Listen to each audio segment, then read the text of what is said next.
So today's session will focus on the analysis of complex survey data. And in general, when we talk about complex surveys, the word complex makes it sound something very terrifying. Like it has to be something really, really hard. So the goal of today's session is to completely demystify that process and to help us to be aware that, well, even though it's called complex data, it's really not complex. It's something that any one of us can do. So what we really hope to achieve is that by the end of this session, all of us here should be confident in our ability to be able to analyze complex survey data. So there are some minimum things we all need to know. So I'll set forth some of those things that make complex survey data a bit different from our conventional data so that we're all on the same page of knowledge. So first of all, let's talk about what I call the statistical trinity or the triad. Those are three very important variables that we want to pay attention to when we're analyzing complex survey data. So they are called the triad, obviously, because there are three things involved. They are the weight variable, the PSU variable, and the stratum variable. So if that's the one thing we can take home from today's lecture, that is it. That when we're analyzing complex survey data, we need to account for these three variables.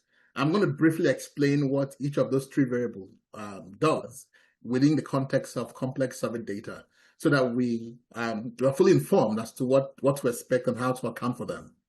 So, but first, let's talk about our study population. Obviously, whenever we're analyzing data, we have a population in mind. And in most cases, our sample is a very small fraction of the overall population, right? And the goal of analysis in most cases is to make valid inferences from the sample onto our overall population. That's what we're trying to do in the context of analysis, right? With most analysis we do, if it's a simple random sample, we don't have to do any extra complexity in analysis. It's pretty straightforward. With complex surveys, however, there are additional things we need to do. That's why we call it complex. So let's look at those. Let's go back to those three variables and let's see what they mean and how we account for them in the analysis. So let's start with strata.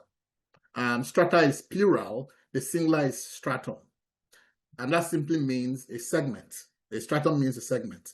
So in cases of sampling, sometimes when we take a sample of a population, we generate strata. I will not go into details into strata, but for now, just suffice it to know that a strata is a segment. So in this picture, for example, we divided our big population into two segments or two strata, the red segment and the blue segment. And then we sampled from each stratum. So you can see here that from the red segment, we drew a sample of these individuals. And from the blue segment, we drew another sample. What we need to keep in mind here is that even though these two segments are very different in size, we drew an equal number of individuals from that segment, those two strata. From common sense, we can conclude that, well, that may not make so much sense because the red slice is just a tiny proportion of the whole population, and that's valid. That's a valid complaint. And those are the things we try to account for when we do complex survey analysis. So back to our triad or our trinity, the first thing we need to account for is stratum or strata plural. Now let's move to the second thing. The second thing is clusters. So remember we said that sometimes we divide the population into segments, but when we go into each segment or strata, we don't just do a random sample. Sometimes within each stratum, we might use cluster sampling.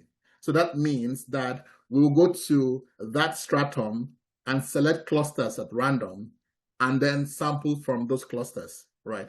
So now we're not only accounting for the fact that we have strata, but we also have to account for the fact that we have used clusters within the strata, right?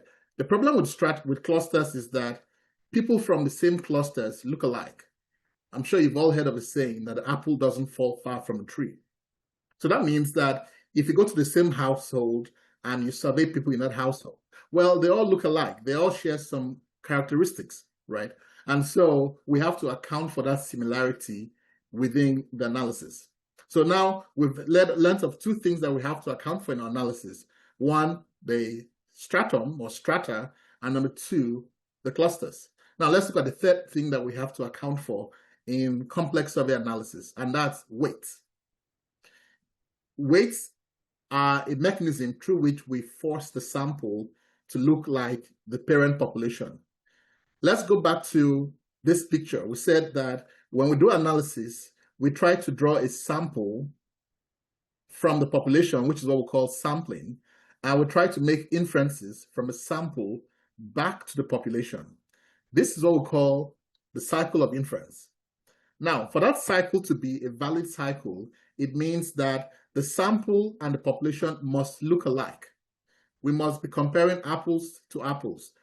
Now, sometimes, however, we are not comparing apples to apples. We might be comparing apples to oranges, right? Because the sample may not look like the population. That's where weights come in. Weights are a mechanism where we force the sample to resemble the population. So think of your sample like this clay. This is clay, it's shapeless in this bowl. And this is your population. You see, this population has a very well-defined shape. So the question is, how do we force the sample to look like the population? Well, that's what weights do. The weights will take this lump of clay and will create this. Now, suddenly, these two guys look similar. Not identical, but similar enough for us to make inferences. And that's what weights do. The weights, they take your sample and they force that sample to look like the population, right? So that's what we're doing in analysis of complex survey data. So in the rest of this session, we're now going to do a real case study to see how do we account for those three variables we just discussed: weights, PSU, and strata. It's not enough to know about them theoretically. We also have to know about how they work in practice. So that's what we're going to do for the rest of the session. Now, to be clear and to be honest, analysis of complex survey data is hard, it's complex. We've written a lot of manuals in the past. I'm sure some of you have some of the manuals we've written on complex survey data, right? And like this one is 44 pages. We've written these manuals in different languages, Stata and R and Python and so on and so forth. But it's hard. The reason why it's 44 pages is because it's a lot of writing of code and all of that, right? So today we're going to do something different. So for the past few years, one of the things we've been working on is to say, life doesn't have to be this hard, right? How can we take this extremely complex process and really, really simplify it? So that's what we're going to do for today. But it's helpful to look at some of the challenges that plague analysis of complex survey data, and perhaps generalizing to any kind of analysis at all, because some of those problems aren't peculiar to complex survey data. One problem is the issue of fragmentation of tools, all right? And so to analyze complex survey data and to make valid inferences, we have to worry about the tools and the people and the data. And the question is, how do we put all of these things in one place? The other issue we have that is a problem with analysis of complex survey data is that it's hard. Yes, it's, there's a reason why most people are afraid of working with complex survey data, is the fear of, oh, what if I'm doing the wrong thing? Or, oh, it's just a lot to wrap your head around. So it's hard. And so there's obviously a need to simplify the process. The third thing is, which is very sensitive to us as researchers, is the risk for error. And here, for example, these authors, they said, following the publication of our article, we noticed we had not considered sampling weights of complex survey design. And so after the publication, they had to issue an erratum, which is like correction. That's, oh, we did all the analysis before, and we did not account for PSUs and strata and weights. And somebody told us that we did it all wrong. And we had to come back and reanalyze the data again and publish an erratum. Clearly, you don't want to be in that situation where you take complex survey data and you analyze them as though they were a simple random survey, and then you have to now issue an erratum. So those are some of the things that we obviously need to address in complex survey design. And then lastly, the issue of fragmentation of tools. There are so many tools we have to deal with when analyzing complex survey data. And so I think we've all accepted that research is supposed to be hard. Well, I completely challenge that assumption and say, no, that is not true. Research is not, it's not meant to be hard. There are definitely ways we can simplify it. And that's one of the things, that's what we're going to be demonstrating for the rest of the session. You can think of it like driving a car. There are many things in life that are supposed to be hard, but are not hard. Take, for example, driving a car. Most of us cannot change our oil, we cannot change our tires, but we drive a car from point A to point B.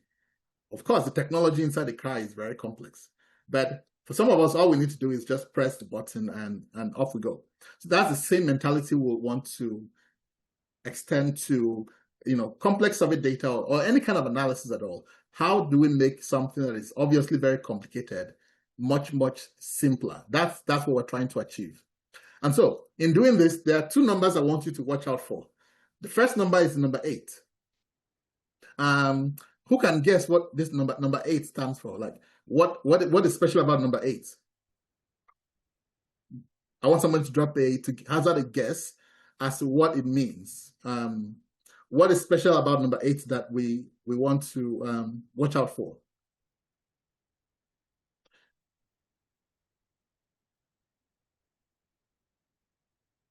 Any answers?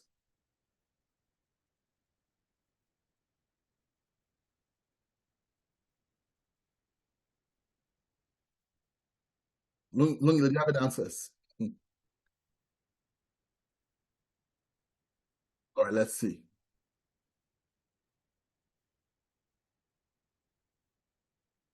Oh, no. You guys are too.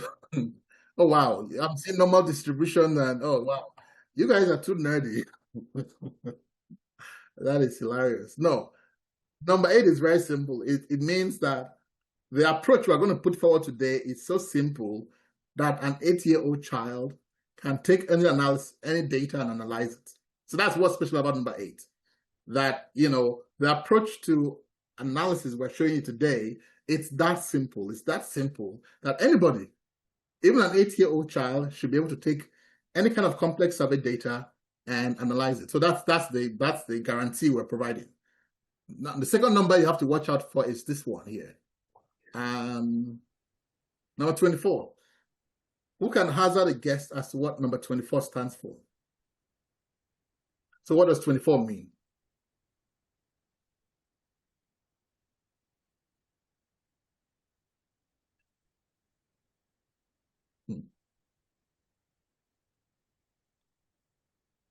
Any thoughts?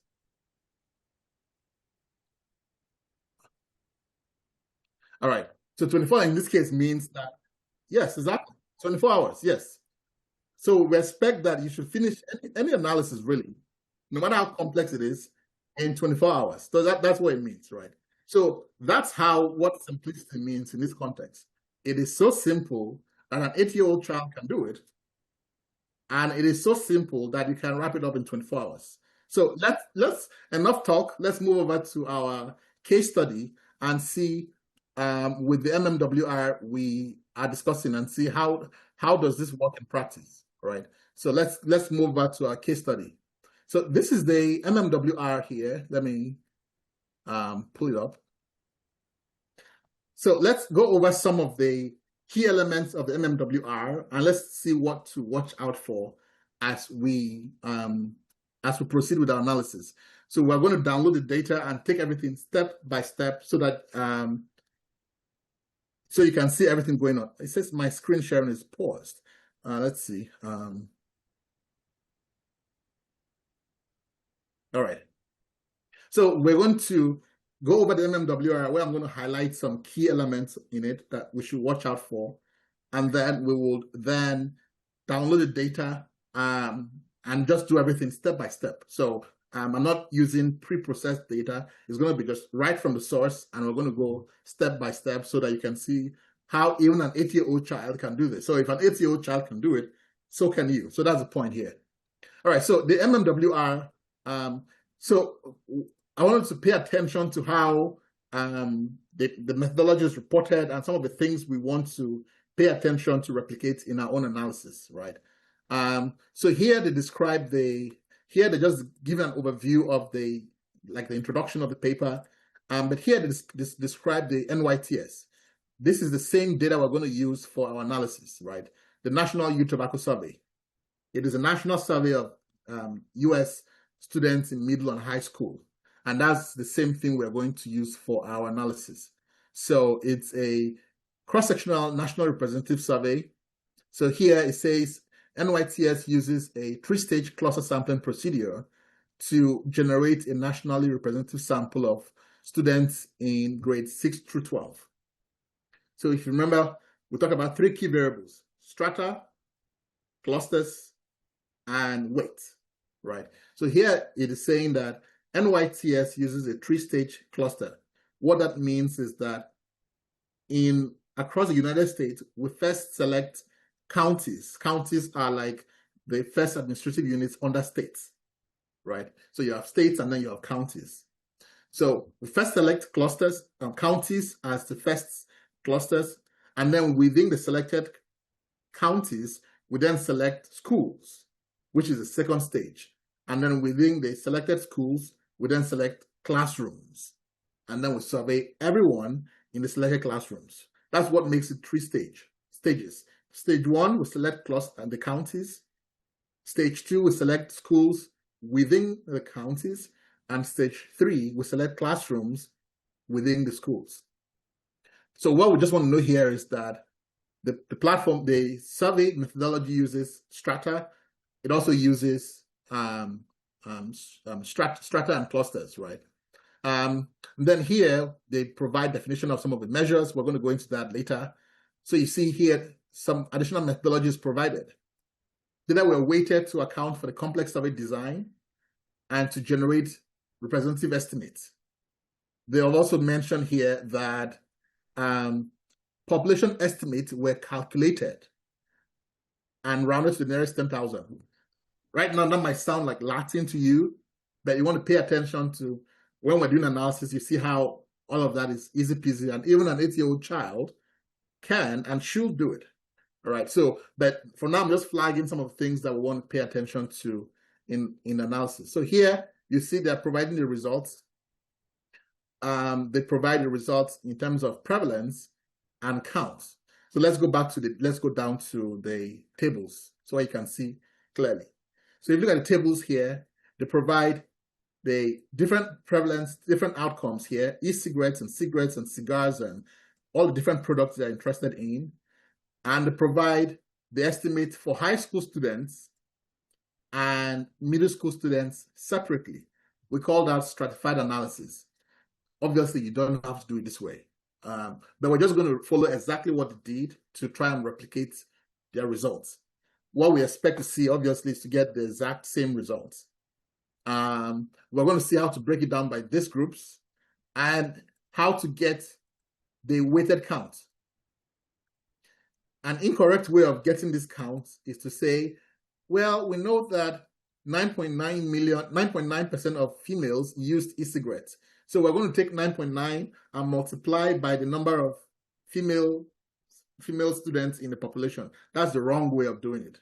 It's a wrong way because you actually don't know what a sampling frame is, right? So you can't just take the 9.9 and multiply by the census and say, oh, tada, I've gotten a magic number. That's wrong.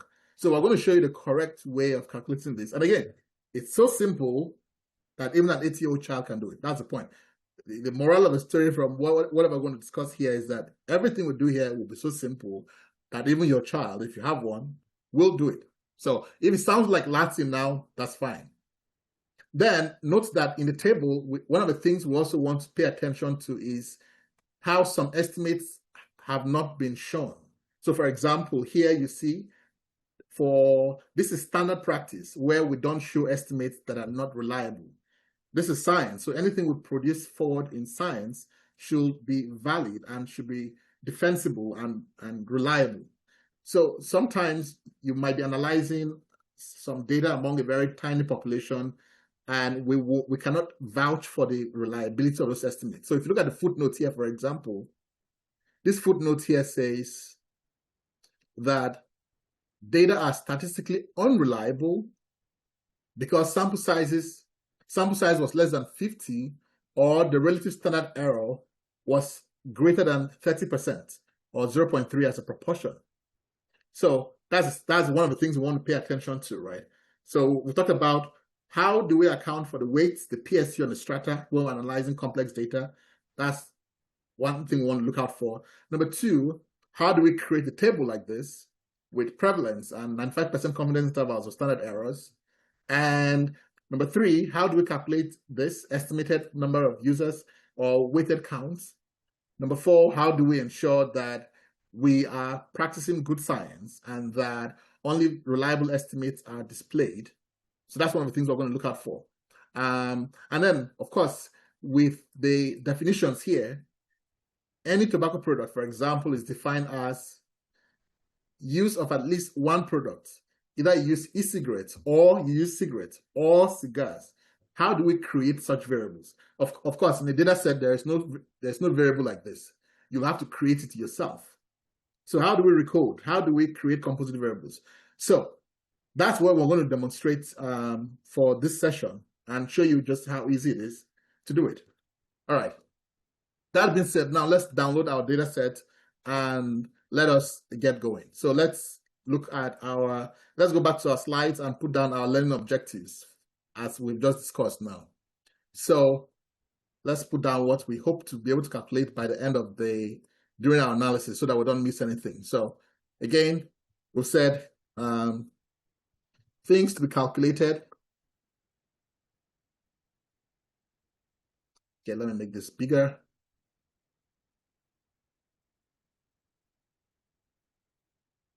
So number one, account for weight, PSU, and strata. By now, this should be familiar to you, these terms. Number two, recode variables and generate new ones needed. Number three,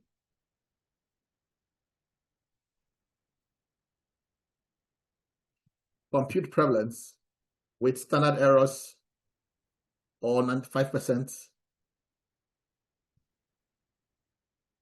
confidence intervals. Number four, compute weighted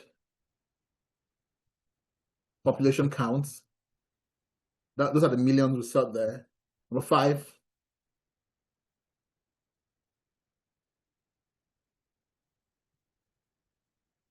suppress unreliable estimates. And number six, of course, this is generate stratified estimates among different groups. All right, so these are some of the minimum things we want to achieve today. If we can do that, we'll call that a success. All right. And again, remember we said it's so easy that your child, if you have an 8-year-old child, will be able to do that. So we're going to do that with the Chisquares platform. So the past few years, we've been working super hard to really simplify data analysis of any kind to the level that, again, an 8-year-old child, that's the bar we've set. An 8-year-old child should be able to do any analysis of any kind and to be able to write up a report like this all within 24 hours. So you won't have access to the platform till next week, but this particular session is just to give you a sneak preview of what to expect when the platform is launched.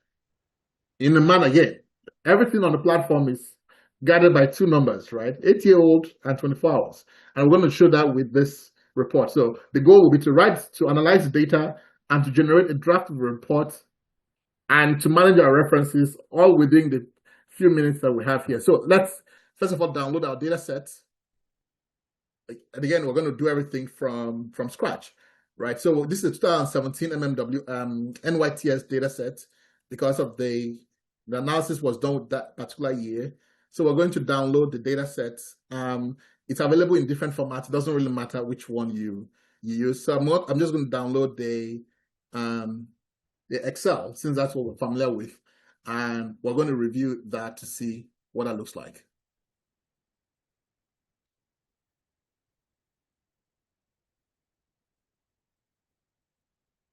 All right, so this is the data set here. I'm going to extract the file.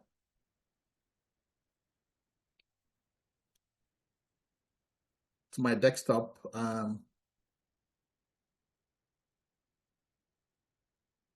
Let me create a new folder for it.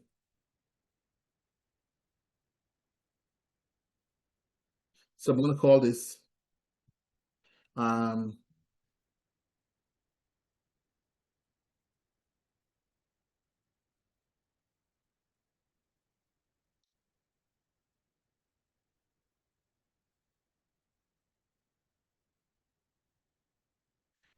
right, so for our mock analysis, so we've created a data set. Let's see what the data set looks like.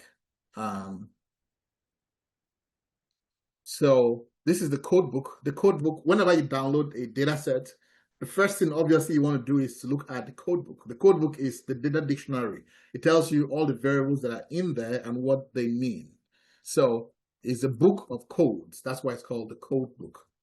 So this tells you everything that you need to know in that data set. So the list of variables is here. So you always want to review that very carefully. Don't just download the data set and then jump into the analysis without first carefully reviewing what each of those variables mean. Otherwise, that's a recipe. That's always a recipe for disaster. So here, these are all the variables in our data set. So you can see that here you have a list of some of them here. So here, for example, we have these variables here. CCIGT means the percentage of students who reported they smoked cigarettes on at least one of the past 30 days. So that's some of the variables we have. So we're going to be using some of those variables. Here you have the final weight. This is the analysis weight. That's the variable we want to be paying attention to. You will have the stratum variables right here. We have the PSU variable, primary sampling unit, right? So that tells us all the variables we will be needing for analysis. So, but when you download the data set, it's always good practice for you to download the code book, review the code book carefully. Don't just download the data set and just assume that you know what's inside. That's always a disaster. All right. So now that we've downloaded the data set, let's now log into the platform. Now, next week when the platform is launched, you'll be able to access it from the website, right? So you go to Chisquares.com and you'll be able to log in or sign up if you haven't signed up. So I'll just log in directly from here. Let me enter my credentials to log in. Just a sec.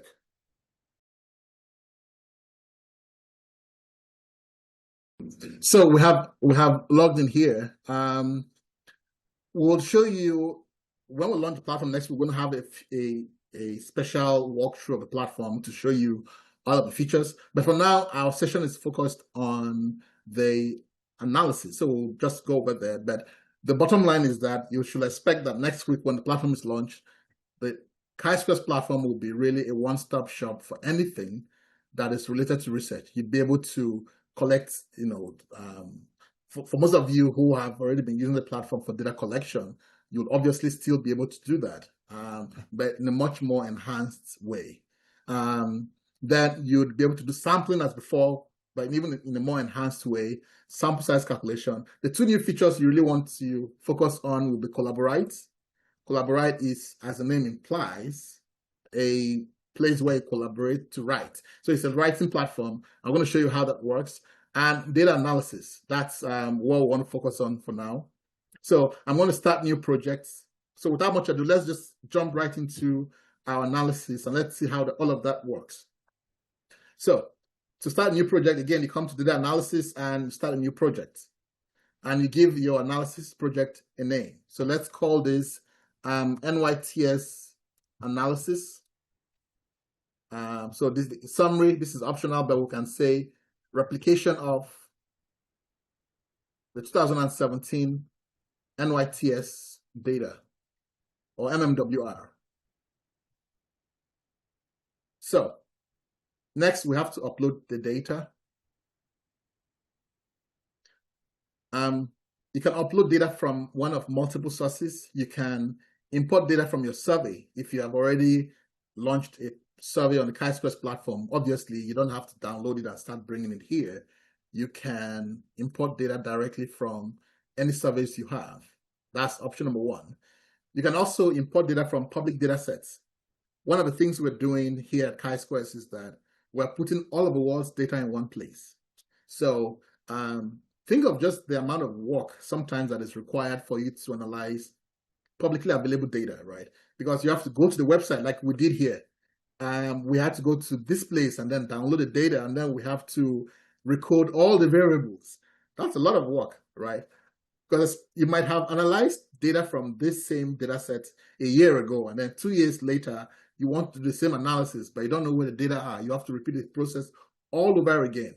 There are a lot of inefficiencies baked into the research process. So one of the things we're doing is that we're taking all of the world's data, cleaning them, standardizing them, and putting them under one roof so that researchers can have access to it. So that's what we call the public data set. So you can access a particular data set, a particular surveillance system, and it's cleaned. So the data sets have already been cleaned and standardized, and you can access it that way directly. But for today, we just want to upload our own data set for our own analysis. So I'm going to import from my computer. So let's do that. So you pick it from where it is. I like using the platform in dark mode, but obviously if you don't like the dark mode, you can just use light mode by changing it from here. But I feel it's very relaxing on my eyes since I spend a lot of time staring at the computer. So let's upload our data set and proceed with the analysis. So that's desktop. I think it was mock. Source data set here. So we'll upload the file.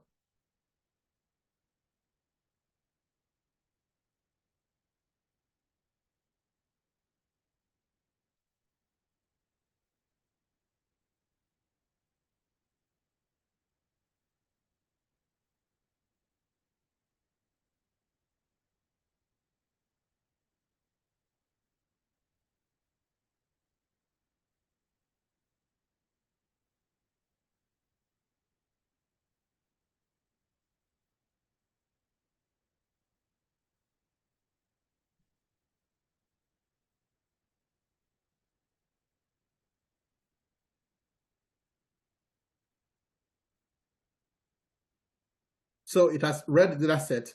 As you can see, once it reads the data set, the first thing it tells you that pops up is it gives you the option to say, do you want to set the data to be complex surveys or complex analysis? So you see this modal here, this pop-up. It says set weighted analysis. The question is, would you like to adjust for complex survey design variables, including weight, PSU, and stratum? Of course, you can say yes or no. You can say no if you want. And you can see the analysis mode here clearly shows unweighted. The reason why analysis of complex survey data is so hard is because every single procedure you do, you have to specify that it is weighted, and you have to account for those design variables. On the platform, what we've done is that we've completely engineered a new approach to that, such that the only thing you ever have to do is to set those variables once, and that's it. You never ever have to worry about that. So once you do that, this analysis mode will change from unweighted to weighted. That tells you that now you are working with weighted analysis, and that's all. It's that simple. So if you do not select that first time, you can always come here and say the weight variable is, let's say, final weight. The PSU variable is, you can search for it, PSU in this case, and the stratum variable is stratum, right? And you save. And that is all there is to analyzing complex survey data. Now you can see that the analysis mode has now changed from unweighted to weighted.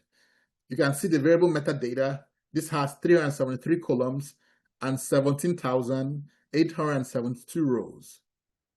Each of the variables are listed here, and the platform has been designed to make it such a way that it's very user-friendly, so that a lot of things that would require you to do extensive writing of code before you can access them. If you're working in other environments, it's just easily accessible to you from the code book here.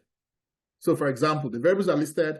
If you want to know the number of variables that are missing, well, they're listed right here. You don't have to do anything, any further, somersault before you can get the number of records that have missing values. If you want to visualize a variable, well, just click on visualize. And, or if you want to look at the summary statistics, just click on the summary statistics and it will display that accordingly. So this gives you a 360 degrees view of your data set so that you can make the required changes as needed for your analysis. All right. So now let's move on to our MMWR. The first thing here is that we want to generate those variables for our analysis. Those are the variables here. E-cigarettes, cigarettes, cigars, and all of those variables. We have to create them. So let's do that, and let's just see how super simple it is. So what we need to do is to recode, right? If you look at the variables that we're supposed to use for analysis, let's say current cigarettes. Its unique values are 1 and 2, where 1 is users and 2 means non-users. So we have to change this such that 2 becomes 0, because estimation of prevalence, you must use variables that are binary, which is coded as 1 and 0. So we have to change all of these variables to be binary, which is 0 and 1. So we come here. At the very top, you have data processing, which is, as the name implies, where you process data. You have estimates, which is, as the name implies, where you calculate estimates like population characteristics or means or prevalence or all manner of regression analysis. All of them are accessible from estimates. Tests, as the name implies, is where you do tests. You can do two-sample t-tests, ANOVA, and many others. Then analysis wizard is really if you have no clue about what you're doing. Remember I said that the platform is designed for an 8-year-old child. Well, an 8-year-old child has no idea of knowing, oh, I need to do an ANOVA here, or oh, I need to do a chi-square test here. They have no clue about all of those things. They need to be guided. So the analysis wizard is really for people who need a lot of guidance. For example, let's say that I wanted to do a statistical test, right? Let's say I have 2 variables. Let's say the variable, let me just pick 2 random variables here. CBDs, and I have, let's say, another variable like CSNUs. And I don't know what kind of statistical test to do. I'm not a statistician, I'm just an 8-year-old child. So here, all you need to do is you specify the variables. Are they categorical variables? Say yes. And then you click on run. The platform then would perform the appropriate analysis and then tell you exactly what kind of test it is that is needed to be done, So in this case here, I've selected 2 variables that are categorical. And I say just run. The platform knows that, okay, that's a chi-square test of independence. It performs the test, it interprets the results, and it gives you the results, right? So that's what you use the analysis wizard for. It's for if you have completely no clue about how to go about science, then you use it. The same thing for regression analysis checker. Let's say I have a particular variable and I'm not sure what kind of regression to do. You do the same thing. The platform will guide you and tell you, okay, this is the regression. All right, and then to guide you the rest of the way. The same thing for analysis suggester, which is an extremely, extremely important tool. Here, I want to write a paper, but I have no clue how I have never written a paper in my life. How then do I go about? Well, you just list the variables that are specified here, and the platform will guide you. Yet when we release the platform next week, we'll have a very detailed demo to show you how all of these things work. And again, like it's a guarantee. An 8-year-old child can write a paper with a platform. But for now, we just want to really focus on the agenda for today, which is replication of the estimates from the MMWR. So let's first of all go ahead and use the data processing to recode. We want to do a binary recode. Binary means we want to recode a variable into yes, 0 or 1. And custom means we want to recode it any other way. And again, consistent with our philosophy of making analysis so simple that even an 8-year-old child can do it, For everything on the platform, there are two ways to do it. There's the visual way, which is simple and friendly and, things that a child will love. And then there's the difficult in quotes, which what we'll call the classic. We can't exactly call it difficult, so we'll call it classic, right? So you can, if you like the software, you can always do things the classic way, but the visual method is there to allow for people who just want to get results and not necessarily have to worry about complexity. So for example, let's record our variable current cigarette smoking. Now, we want to record this variable, but that is not the only variable we need to record. If you remember, there are a whole bunch of other variables there too, like smokeless tobacco and hookah and all of that. So we need to record all of them. Clearly, we don't want to be doing it one by one by one. So we have to do it in batch mode, which means we want to do many variables at a time. So we just say enable batch mode, and we can select all the other variables that we want to apply the same action to. In this case, biddies and dissolvables and snooze and pipe. And roll on is not in that MMWR, so we're going to skip it, and hookahs and electronic cigarettes and biddies and dissolvables and chewing tobacco and snooze and cigars and pipes. So those are all the products that we would create from our report. So let's go ahead and, so we have 12 products here. I think I selected some that are not part of the report. Let me remove some of the ones that are not part of the report, so that we don't duplicate things.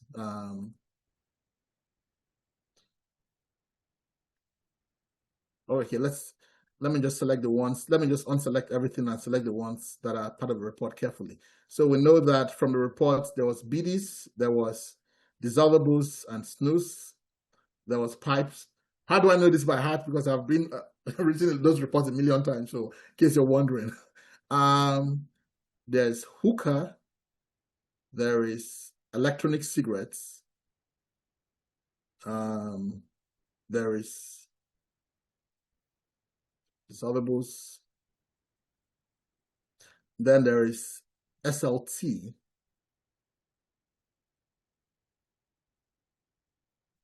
all right. So now we are going to allow for batch mode. So here, Recode is simple here. You simply drag and drop. So it says, drop the things that are meant to be 0 here and drop the things that are meant to be 1 here, right? So that's what I'm going to do exactly now. I'm going to drag the 2 is supposed to be recorded at 0, so I'll simply drag it to 0 and drag this to 1. And that's all there is to Recode of variables there. You can choose to, it automatically reassigns new names for you, but in case you want to assign names yourself manually, you can also do so. All right. So that's how you record a binary variable. So in this case, I'm just going to accept the names that have been provided. So let's proceed. And so now it has recorded those variables such that if we can now sort by date created from most recent to least recent. So now see that those variables are now binary. So, so we have our variables there. So that's how you Recode on the Chisquares platform. Now, if you want to use the classic way of recording, then that means that you wouldn't have to do you wouldn't have to use the drag and drop, but you would use the drop down menus. Now let's go back to the report and let's see what next we have to create. We have to create a measure of any tobacco use, which is use of at least 1 product. So let's see how to demonstrate for you how to do that. So now we're talking about creating of composite variables. Composite variable is a variable made of more than 1. So we'll click on that and then we'll say using conditions. Again, we're using a visual method. I want to create a composite variable, meaning that, it is made up of more than one variable. So here, for example, I'll select cigarettes and smokeless tobacco and electronic cigarettes and hookah. Again, this is just a demonstration, so I will just use those ones and show you how to go about it. So if you wanted to create a composite variable from this, so we're saying you are a tobacco user if you use this or this or this or this. So we're going to merge all of those ones together and drag that one here. And then all others, we're going to assign them as non-users, excluding missing values.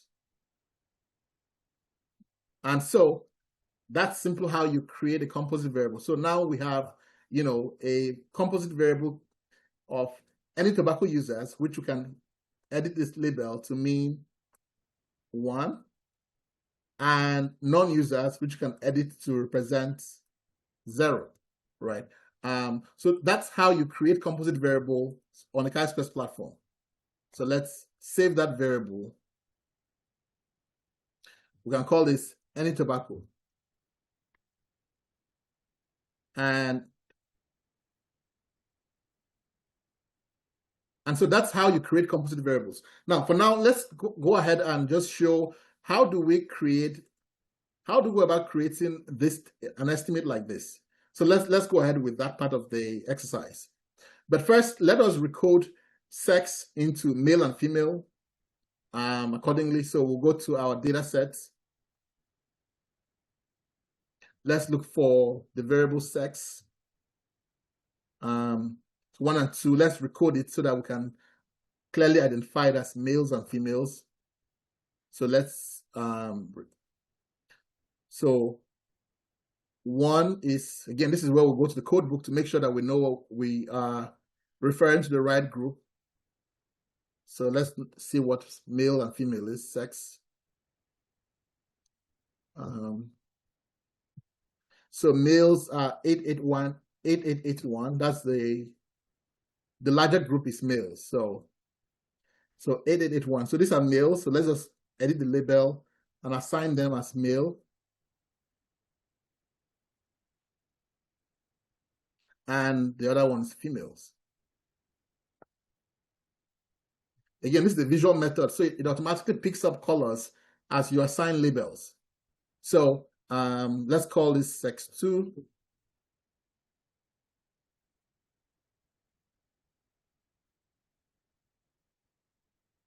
And then we also have to recode in the MMWR, race, ethnicity. You have white, black, Hispanic, and other. So let's do the recode of that. I think it's race M. So let's recode this one here with the visual method. Again, 1, let's make sure that we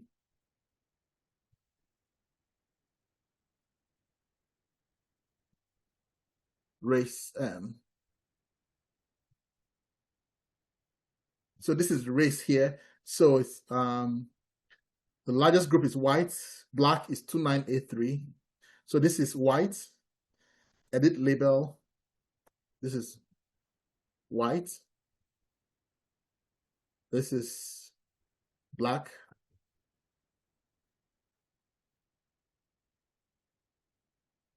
Three is Hispanic.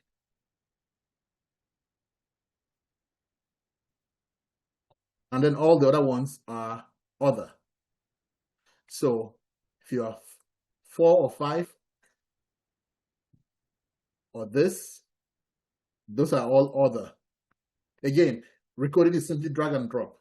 Nothing, of course, you can go and use the classic method, which is harder, but this visual method is just, it's designed to be like a game where you can just play around and, get your results still valid. So these are the other group. if you don't like the, because they are, as you drag and drop, there are vibrations and sounds and other effects. If you don't want those effects, you can always put them up or off from here. All right, so we have our race ethnicity variable. Let's call this race 4, since it's race and 4 categories. All right, so now we have created all the variables we need. So now we just need to create a table. So let's just create, let's use the sample variables here, this first 5, and let's replicate that exactly. So now we want to generate estimates. So we'll come to estimates. We want prevalence. We'll select the outcome variables. In this case, current cigarettes. We want electronic cigarettes, hookah, and pipe. Let's use those ones for our demo so that we don't have too many data points to look at during here, so that we keep it concise and be able to follow along clearly. So the outcome variables, the stratification variables. Stratification variables means the variables we want to break down our results by. In this case, we want to break the results down by sex and by race. So we'll select those our stratification variables. If we're analyzing trends over time, we'll select the time variable, but we're not, so we're going to leave that blank. The next thing is subset. In this case, the analysis are being done here among high school students. So we're going to set our analysis as a subset among high school students. So we're going to add variable school type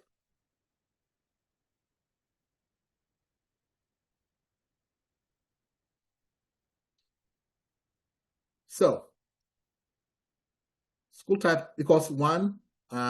Let's see what 1 and 2 is.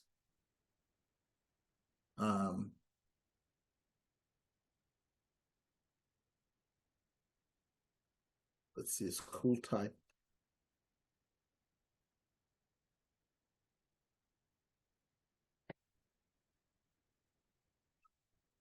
Let's look at the.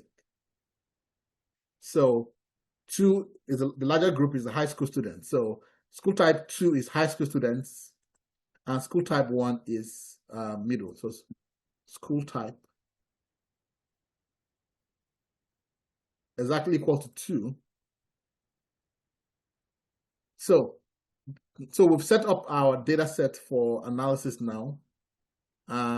Now, the preferences allow us to indicate a lot of other things.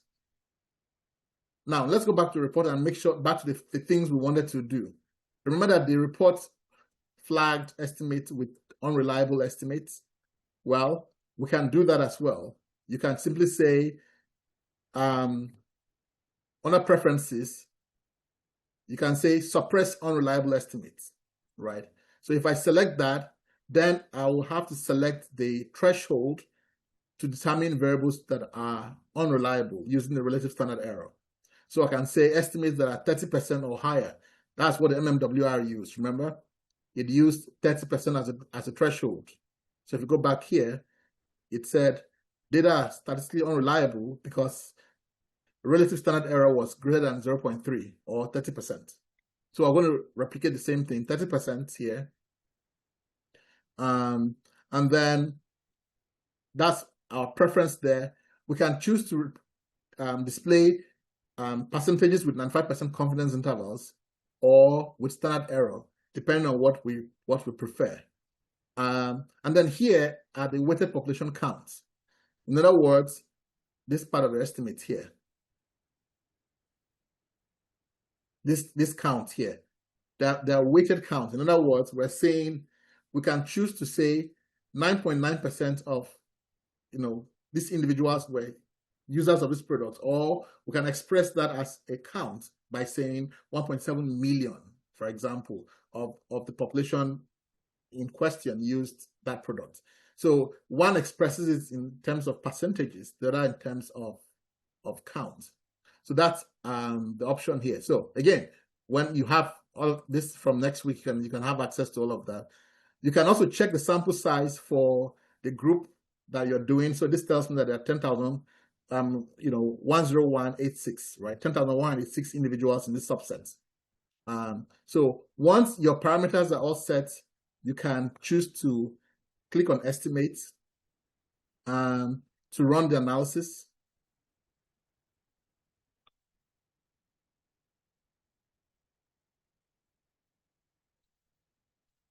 All right, so now estimates have been computed. In this case, we chose to compute our point estimates with standard errors.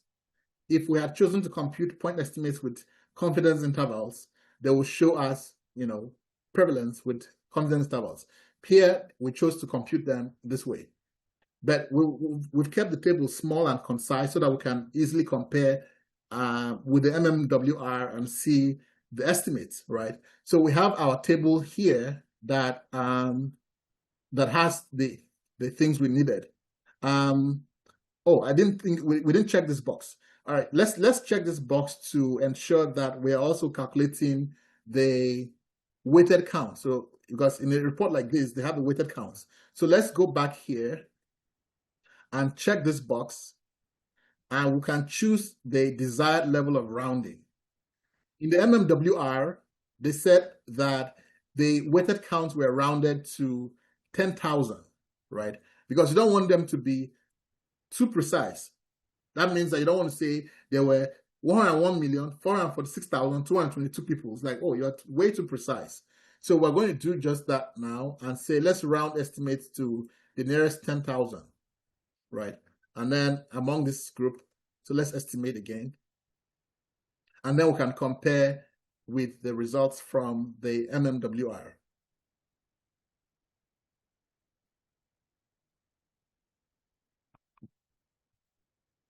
All right, so now we have two tables here. One is the first table for the estimate for prevalence with the standard errors. The other is with the weighted counts. So let's do a side-by-side comparison. Obviously, we'll expect the results to match up, right? Now let's look at what you have up here first. You have plots that tells you the estimate, the visualization of what you have as in tables. Is also presented as figures here for you. You also have the text. The platform doesn't just does the analysis for you. It also writes out the entire results for you. It writes out the methods. So in other words, as you are going around clicking, it's tracking what you have clicked, right? As the results are being generated, it's writing the results for you too. It knows what was written, so it writes up the limitations as well. And the footnotes for all the tables are also written automatically. Again, as the header here says, none of these things is done with AI, right? There's always this paranoia of AI. So the Chisquares platform does not use AI at all in any statistical procedure. So here we have the metadata, and that tells us that the full sample was 17,872. The analyzed sample was 10,186, and weighting was true. Now let's compare the results here with what we've seen in MMWR to see how that compares. So let's make this smaller so that we can have a side-by-side comparison of let me pull this out. So it's a different separate tab. And let's do a side-by-side comparison with this. I'll make this smaller too.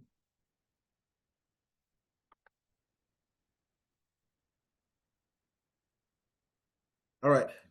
So let's go to our tables for, again, we're comparing for high school students here.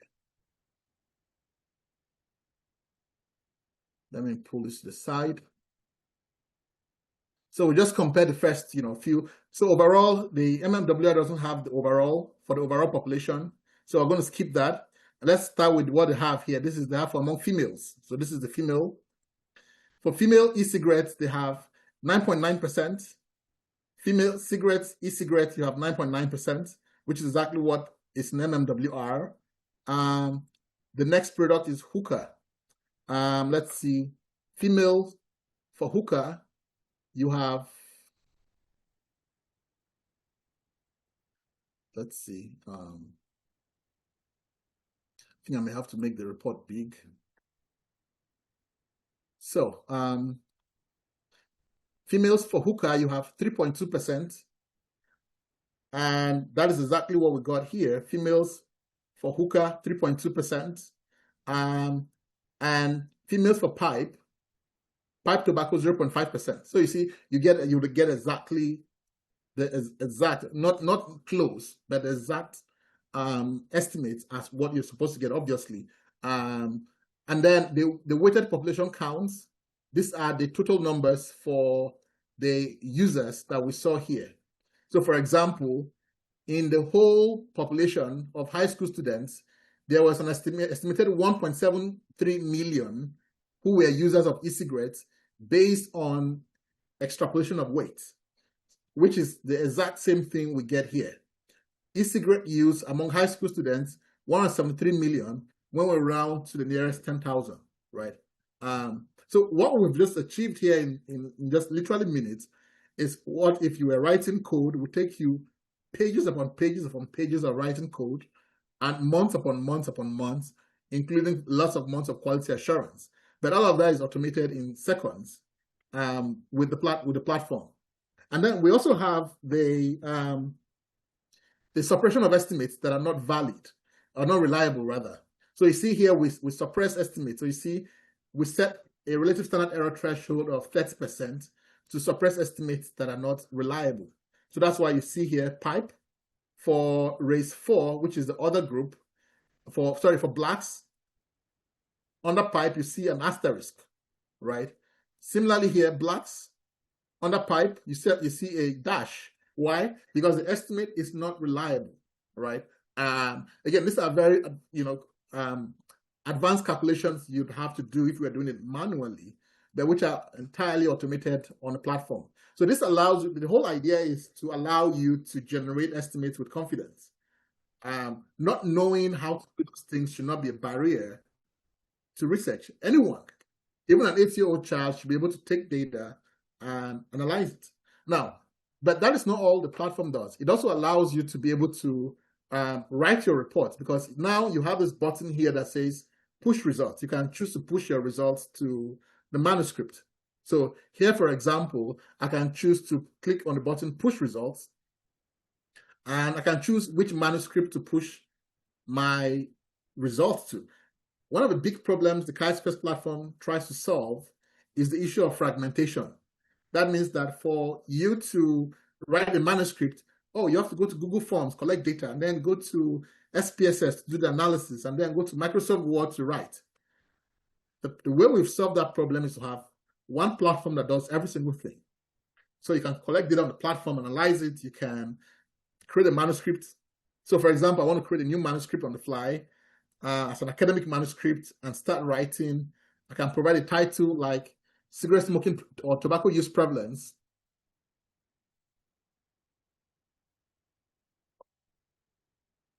Among US middle and high school students. And so the aim, I can, type the aim as to examine prevalence and determinants of tobacco use. All right, so that's my aim. I can, start writing. So the results that I have generated here, I can say the platform should push those results to that paper, right? So it takes those results, and it's going to push them to the paper. The amazing thing is that as you push results to the paper, the platform rearranges the content automatically so that it aligns with what we'll expect for scientific writing to look like. So right now, what it's doing is that it's creating the manuscript and pushing the results that I have performed in this analysis to that new paper. So it has successfully pushed the results, and I can view the document. So it's taking me to the newly created document where I can then see the results or the document that has been created, right? So this is the document that was created for me with the contents pushed accordingly in the manuscript. And as you can see here, it says, please pardon our appearance as we build your paper. Just push. So you can just keep pushing, pushing, and pushing. The platform automatically rearranges the content for you. And once you are done, you can say, clean up, which simply means that the platform will then take the content and rearrange it for you automatically. So that is how the platform allows you to be able to, perform complex analysis and to be able to generate your results, in a manuscript all seamlessly. You can also access citations, for example, references. Obviously, there's no manuscript that is complete without scientific references. So if you want to access references, you can access them from PubMed and many other sources as needed. And the platform, will support that. So if you want, for example, to look for sources on, let's say, tobacco use, all of that is done seamlessly on the platform. So that's so the session today was just to give you a very high level view of the platform. Of course, once we release it next week, we will have sessions to train you on how to use it. But today's session was really just a sneak preview on how the platform works and and how you can use it for your research. If there are any questions, I'll just stop here and take questions so that folks can ask any clarifying questions and we can answer them accordingly. I see some hands have been popping up during the session. All right, Lungile, over to you. Thank you, Prof. And thanks everyone for staying. We will take questions. Please raise your hands if you have any questions. Also, you can post them on the chat. Prof, there's one. What's the source of data we are analyzing? Are you able to share the link? The data source came from this website, the NYTS. So you can grab the data from the NYTS website yourself. Oh, sorry. I sent it as a private message. I'm not sure who that person is. Sorry, everyone. So this is the website to the source of data we analyzed. All right. Any other questions? Okay. Any other questions? Anyone? Okay. Andrew, you can unmute yourself.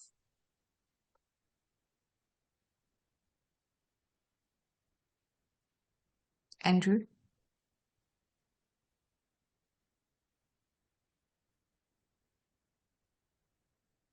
Can you hear me? Yes, now we can. Oh, okay. Oh, Prof, this is very wonderful. I really like what I'm seeing. But I just have one question.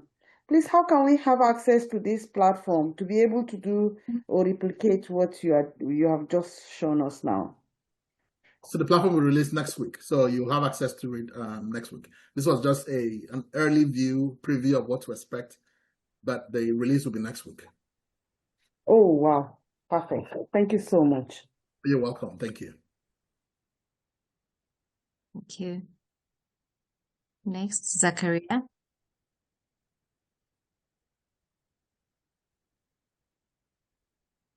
Please unmute yourself, Zachariah. Prof, thank you so much for sharing this with us. It's very interesting, and I can't wait to explore the platform. Mine has to do with whether it is gonna be a free version or it is gonna be a paid version. Then the second question has to do with when you now build the paper. In terms of after building the paper and reading through, will the platform be able to, will AI be able to flag the platform so that you have plagiarism and other stuff? Those are the two questions that I have. Thank you so much. Yeah, so we're definitely building a plagiarism check into the platform. But ultimately, right, there are some things that some things that are primarily an author's responsibility, right? And the goal of a platform is not necessarily to replicate. If a problem has been solved very well, our goal is not to solve it again. So the issue of plagiarism really is a solved problem. There are many, many tools out there that really do that for you. So we are just really interested in solving problems that have not been solved, right? So the goal here is to really allow anyone to take any data sets and generate insights from it, all right? And then we trust that as good researchers, we would be able to conduct ourselves with good scientific practice and avail ourselves of the vast array of tools out there. So the goal of the platform is not to really replace every tool that exists out there in the world, but to solve some of the more complex problems in scientific, evidence generation.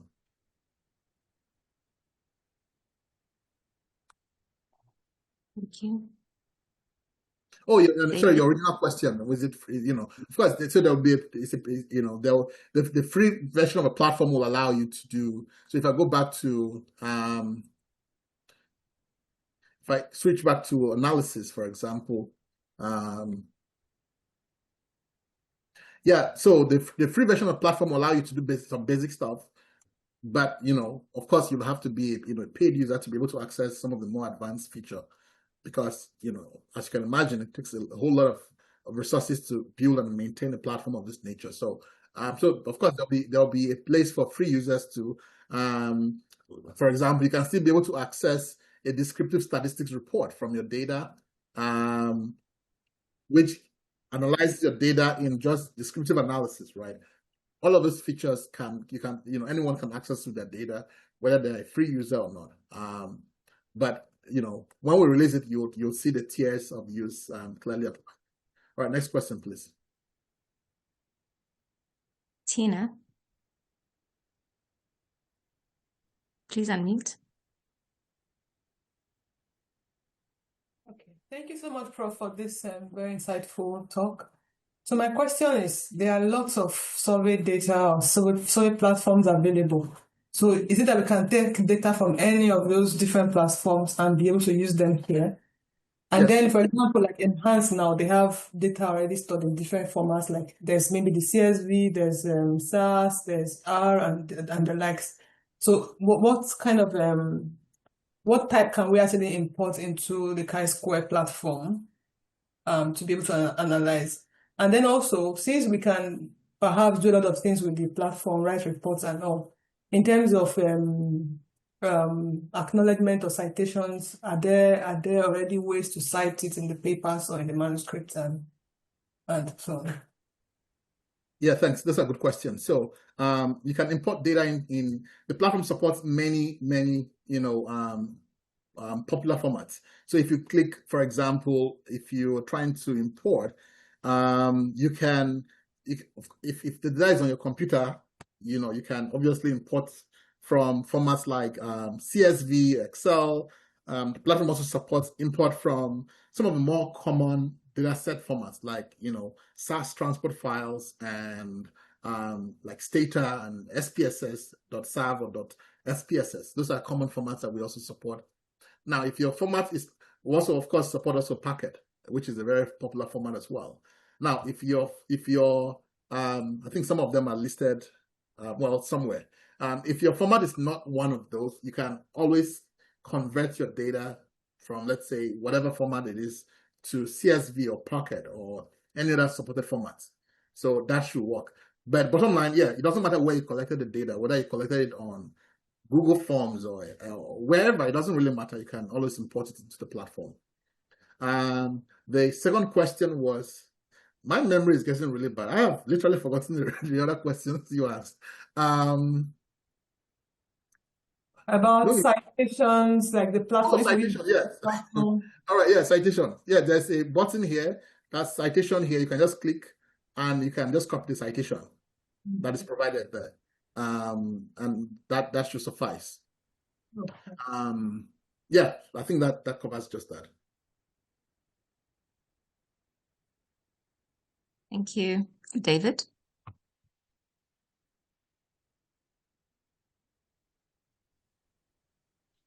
Yes. This is very insightful. Some really good progress on this side. My question will be, what is your data protection policy concerning imported data from, maybe you have a survey that you conducted and you want to analyze in this platform? What, maybe something you can talk about that. Okay, so the data, you own your data. Data is yours. So if you're the only one who can have access to that data. So if you let's say you're conducting a survey on the Chisquares platform, well, you're the only one who has access to that survey and that data. The same thing applies here when you import your data for your analysis. You're the only one who has access to it. So we as a company don't have access to your data, and we can't access the data and use it somehow. No, you are fully in charge of that data. Data on the platform are encrypted, in motion, in use, and at rest, so that your data are completely protected.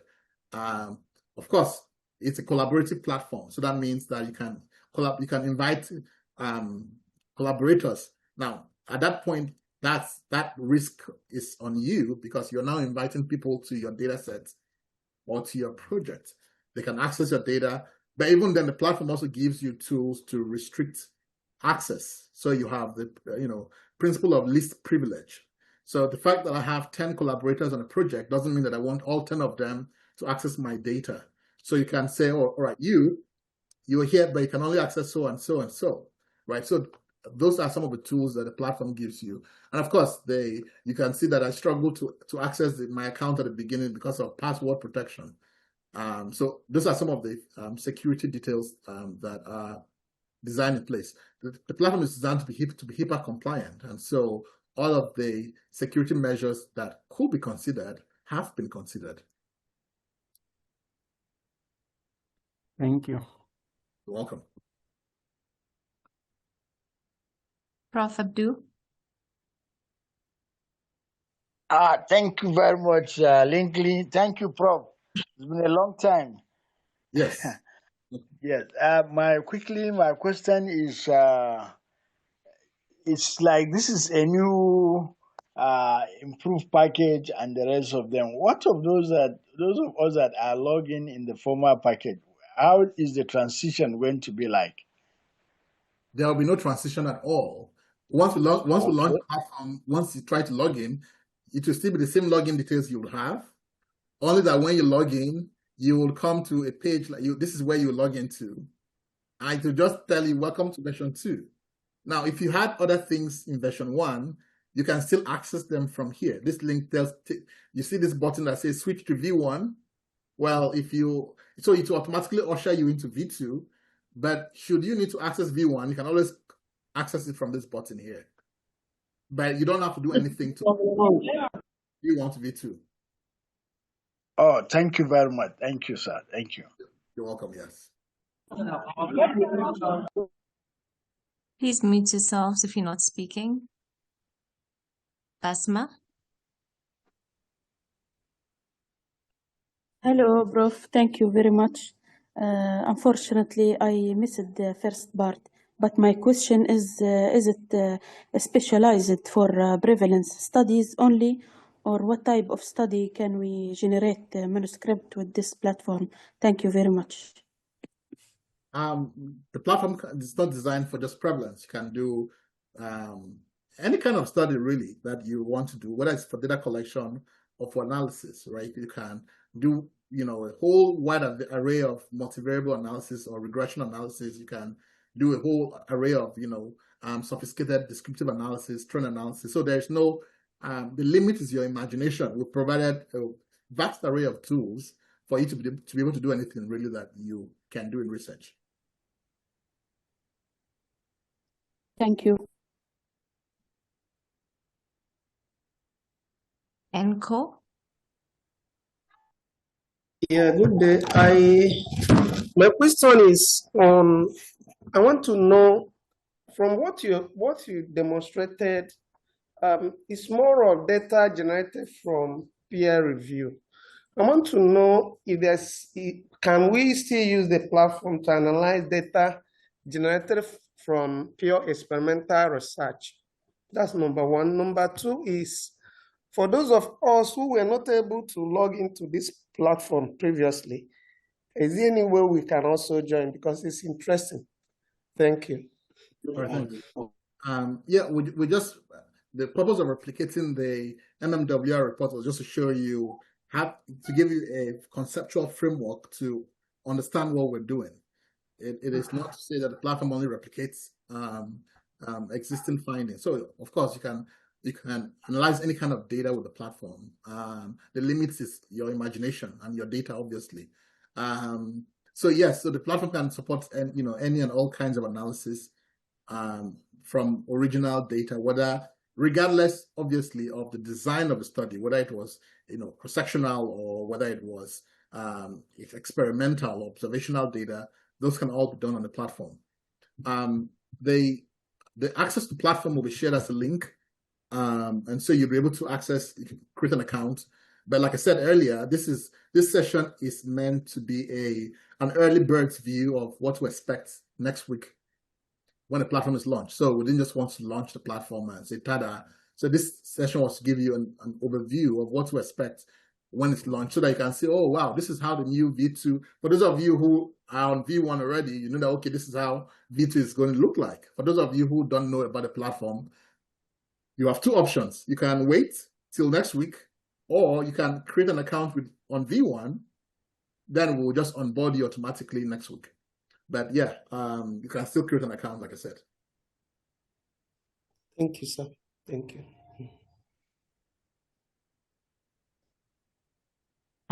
Ades. Hi, good evening, and thanks for organizing this. This platform is such a game changer.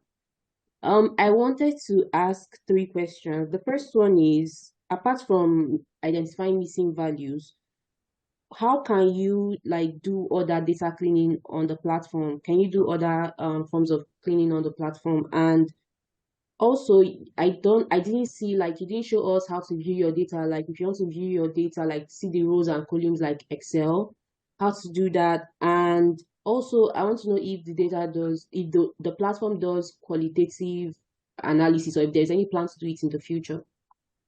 All right, thank you. So, if you want to look at your data set, so we have the code book is here to give you a high-level overview of your variables without having to. I shouldn't have to go and do a cross tabulation just to see the distribution of rays. So this is why you have the code book. If I want to look at my data set, I could be able to either do one of 2 things, right? I could look at the preview, which might take a second to load because of the size of the data set, or I can, so the preview allows you primarily to look at data in terms of the rows and the columns. And this version here, the items here, are simply to allow you to see into greater details about each of the variables in terms of how they look, in terms of the accounts, and you can also make notes, right, about each individual variable that you might be interested in. The platform also allows you to export your data. You can export data into different formats, Packet, Excel, CSV, as a JSON file, and analyze it accordingly. For data cleaning, there's several processes in place. You can choose to, for example, things like find and replace. You can choose to delete records or deduplicate, right? Those are some fundamental aspects that are involved in cleaning data. And very, very importantly, for people who do large-scale data collection, you might, remember we started our lecture by talking about the cycle of inference and how we need weights. Most of us know how to use weights that have been created, but we may not know how to create weights of our own. The platform gives you this superpower to create calibration weights yourself. So if you click here and go through, again, these are some of the things that we're going to cover in details after the release. There's no point going through all of them now when you don't have access to it. But yes, you have a whole ton of things on how to clean the data. Now, the best aspect of cleaning data is to prevent errors from coming in. And in the data collection platform, you really have a vast array of tools that there is no reason for you to collect data that is poor, right? There's no justifiable reason for collecting poor quality data with the vast cutting edge improvements we've made in data collection on V2, right? Because data cleaning essentially is like tertiary prevention. You allow bad things to happen, and then you try to fix them. The best thing is to prevent them from happening in the first place. So on data collection on V2, you can, if you're collecting emails, for example, or you can, you can customize whatever data you're collecting. If, for example, I'm trying to collect zip codes, I can set, things in motion so that only that kind of data will be collected. The platform also allows you to set things like soft and hard validations for, let's say I want to collect age. I can set not just hard upper and lower limits, but I can also set soft limits. So for example, age, 1 to 200, maybe my maximum is 150 years old. I can set such that values above 150 are not accepted, but also values between 120 and 150 are flagged as soft validation, such that when somebody enters anything in those range, the system should say, are you sure this value seems rather on the extreme? So without going into the weeds of everything that is in the data collection platform, is to say that there is really, really no basis for you to collect poor quality data with the features and the capabilities that have been built into this second version of a platform. And of course, you can also collect then regarding your question on qualitative data, the platform, of course, allows you to collect qualitative data for your research. Please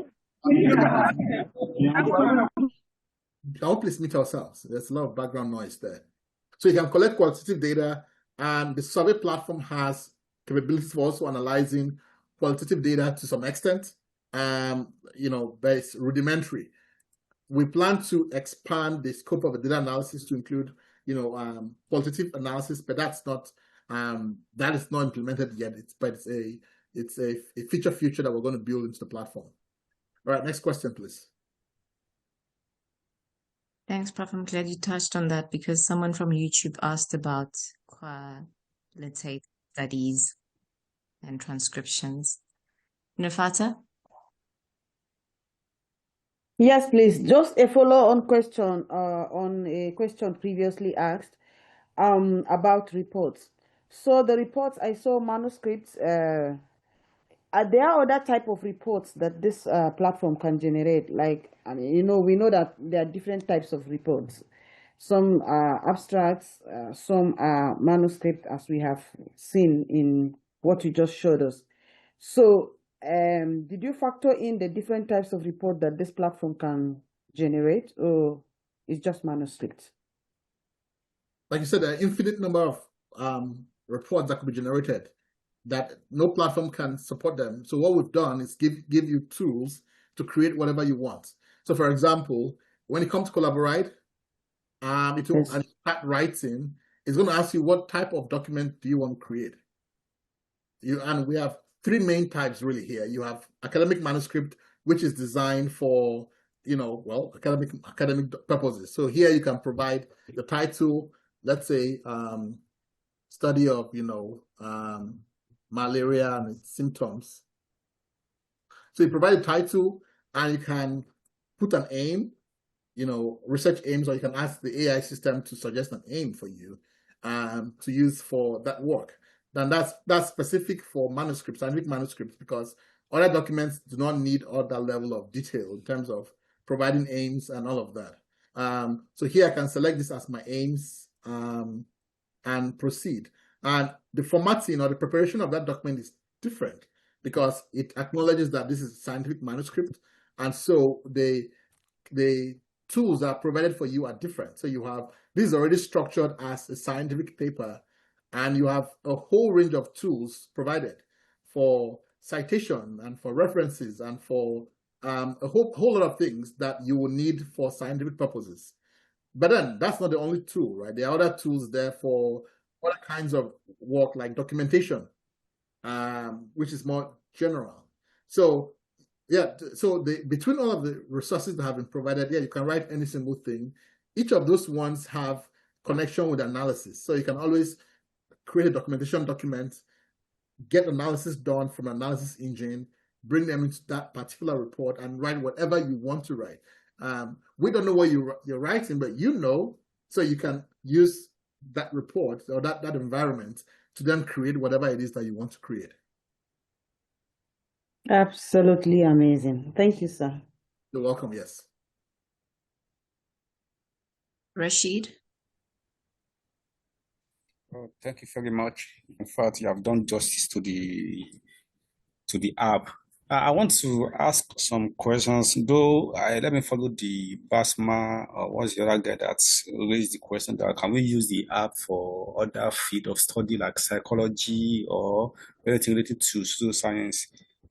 And though you have made mention of that, but the point now is this: can we use it for item analysis, like? Or for example, let me use, if I want to generate some items, I want to test the test of the items, then other things that follow the item analysis. Is it possible to use this app to do that? Yeah, you can use it. You can use it for anything. And again, one of the things we've done in the platform is, besides the analysis done on the platform, right? The platform also has capability for you to import things outside. I may do my analysis in Stata, or I may have a preference for, let's say I'm using NVivo for my qualitative, and I want to import figures that I've generated elsewhere. Well, the platform supports that, so I can just come here to class and say, okay, I have done analysis of figures, then an Excel file. I just want to bring it into the platform. So I can come here, Excel file imports, and select it from my documents. So let me, for example, show you that. Let me pull hopefully I have a figure, an Excel figure with, I think I have if I can find it. Okay, good. I have this figure which has two different tabs. So, but sometimes you might be doing work and you have an Excel spreadsheet with many, many tabs. Each of those tabs may have figures. Well, you can just upload that tab and the platform will automatically read the images in that Excel file, so that it then displays it to you and say, all right, here are the figures that you want. Which one of them do you want to use? So something wrong with that file. But if you have a legitimate file, make sure that there are obviously images on it. Otherwise, it would show up as a failure. But the bottom line of what I'm trying to say is that it allows you to import images from Excel. You can have the same thing with tables. I may have tables that I created myself. I can create tables, brand new tables. I can copy and paste tables from outside. So I may have done my analysis elsewhere and I just want to just copy and paste the results. So it's not as if all the analysis must be done on the platform. You may have had data sources from anywhere else that the platform doesn't care where the sources are coming from. You can copy and paste. You can, if it's an image, you can create it or you can import it. Or you may have a table that you just want to upload the table from where, regardless of where it came from. The platform supports, all of those things. Okay, thank you very much. I'm still on still that the same question, sir. For example, there's a kind of analysis we used to take from the sample for the pilot study when you are dealing with academic achievements, like Kudaxin 2021. We used to go to online to go and do the calculation. We don't have it on the SPSS or in respect of the software. But eventually, is it possible to do the analysis here instead of the stuff going to websites, since this one is built on the website? Yeah, so you're talking about like sample size calculations. Yes. Yeah, you can do that. So the platform also has support for under data collection. You'd see sampling. Sampling allows you to draw a representative sample of let's say I want to draw a representative sample of the United States, right? I can do that exactly from here, or calculate sample size. I can calculate sample size for any kind of study. So let's say I'm doing a cross-sectional study and let's say I want to use a simple random sampling. My margin of error is 5, and I anticipate that about half of the people will respond to my study. I can get sample This tells me that I need 769 good. in my study. There's the reference here, the citation for the calculation, so that you can use it for your work. So yeah, the platform supports sample size calculation as well as sampling as well. Okay. I hope that what of the this pilot study when you want to find the reliability of a study? You know, when after the pilot study you go for the test kind of pilot study, the calculation that we follow, like alpha production 2021. Can we make use of this platform so that it will make things easier as we are going to making this platform, please? Yes, you can. So the platform supports pilot studies. So all of those are under data collection. Thank you very much. You're welcome. All right, next question. How many authors can be generated with this kind of manuscript? How many what? Asma, just please make it clearer. For now, it says how many authors can be generated this kind of manuscript? Generated? You mean like how many authors you can invite to work with you on a project? The platform is not generating. Yes. Okay, there's no limit to the number of people that you can invite. The platform also allows you to track people's contribution. So if you have, let's say, manuscript and you want to know, how much contribution did each person actually make? You can track how much time each person, how many words each person contributed.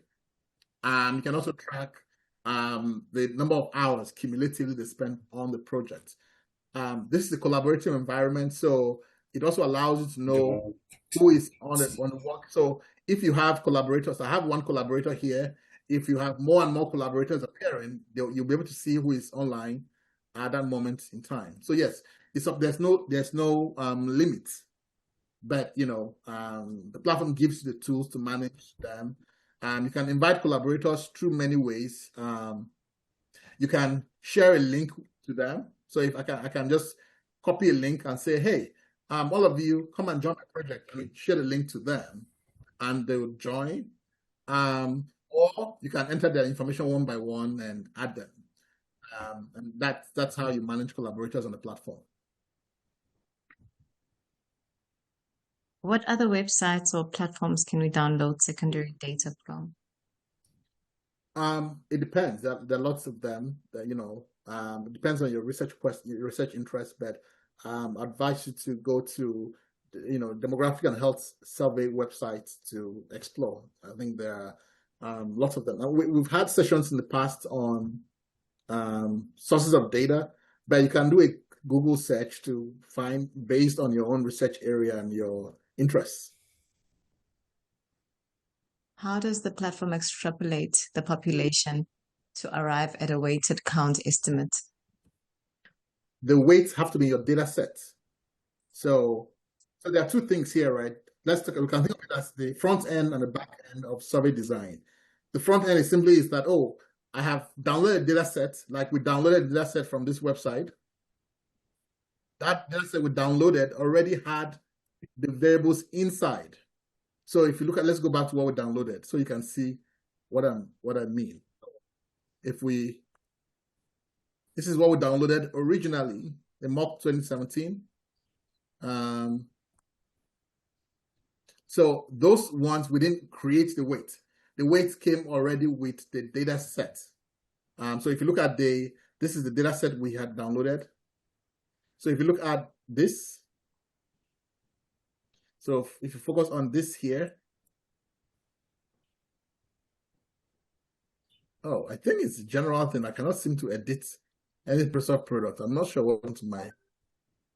All right. All right. So I want to put it in color. So if you focus on these variables, I am highlighting in color. And those came with the data set, right? When you're analyzing complex survey, you're not the one creating the weight. You're not the one creating the PSU or the strata. It comes with the data set. Your job as a researcher is to account for those variables in the analysis, right? Which is what the platform helps you with. Now, if you're in the field, however, designing a survey, you'd have, you should know how to create those variables in your data set. The platform helps you do both. It helps you account for the analysis, where you just have to use the weight, but it also helps you to create the weight. That is way beyond the scope of this lecture, but we're going to have other sessions where we'll show you how to do both. Well, what we just did now is show you how to use the weights. In future sessions, we're going to show you how to create the weights. I hope that is clear.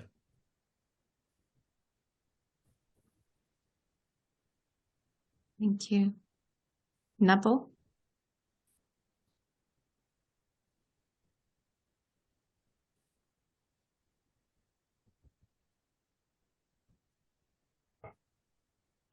Greetings, everyone. Greetings, Prof. Greetings, Dr. Nkosi. Long time no speak. Hello. Yeah, Prof. Thanks for today's session. However, my connectivity has been very inconsistent, so I missed out on most of the session today. However, I will catch up via the YouTube channel. I also want to say thank you for providing us with this opportunity. I started using the Chisquares platform for quantitative data collection. However, it's slow. I mean, the data collection process is slow from my side, and I hope to share the feedback as soon as I have collected all the data that is required. As far as today's session is concerned, my question is,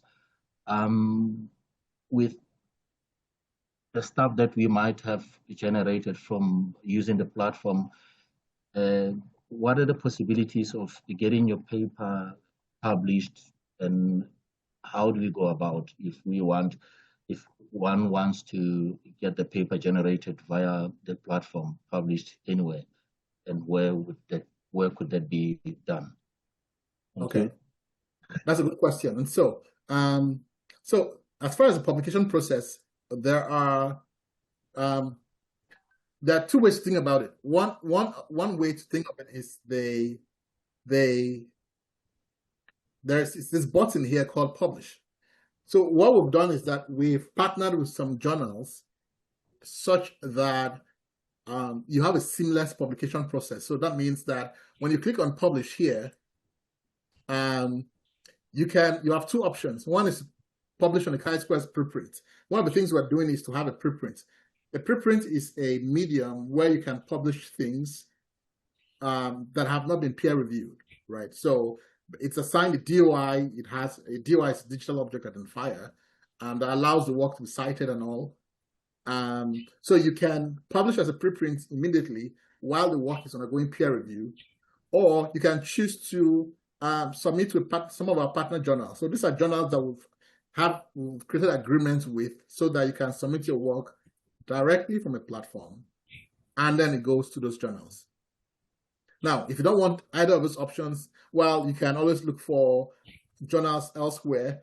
If you come to on actions, there is a button called Journal Suggester that takes your content and finds journals that may be a good fit for your work.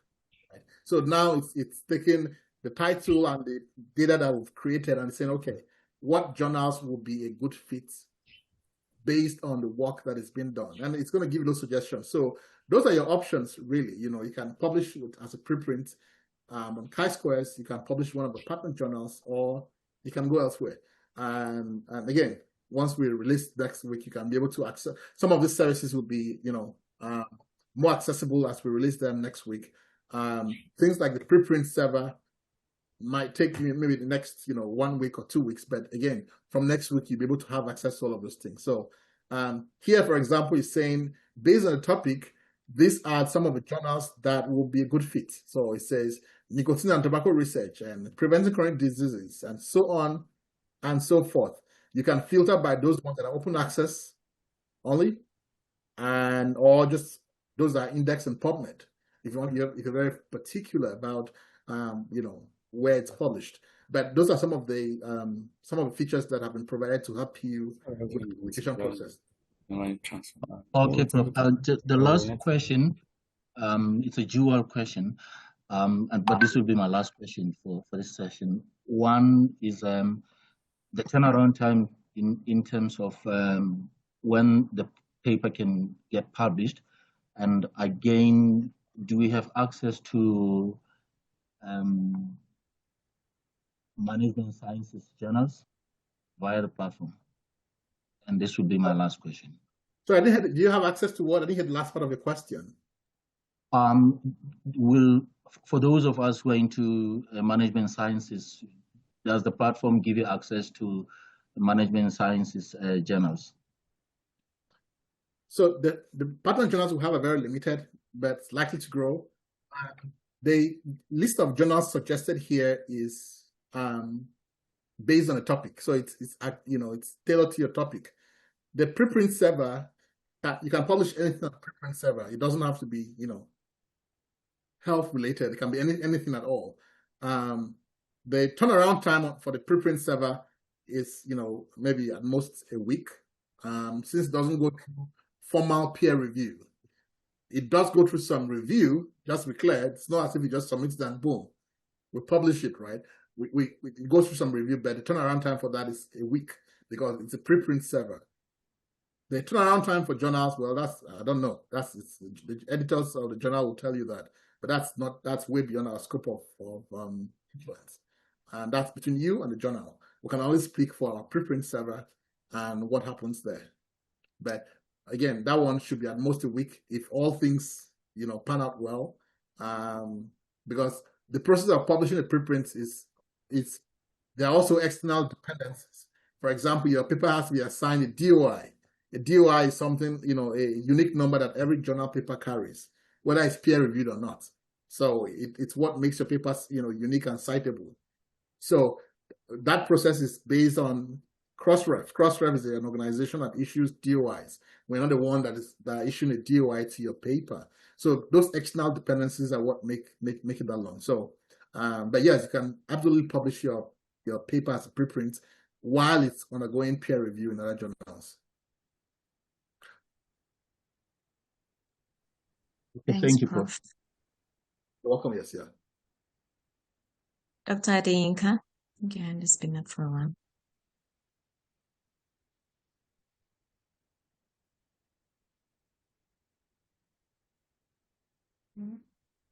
Dr. Richard Adeyinka.